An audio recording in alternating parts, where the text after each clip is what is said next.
மருதமர சத்தியமாவோ அறுபடையோ சண்முகா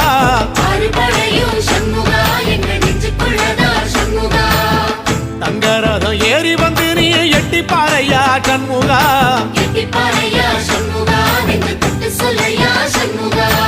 ஆதிசைவம் மேல சத்தியமா அந்த ஆனமுகம் மேல சத்தியமா ஆறுமுகம் மேல சத்தியமா அந்த ஞான பழம் மேல சத்தியமா மொத்த மனசுல மொத்த நரப்புல கூடி இருக்கிற சண்முகா.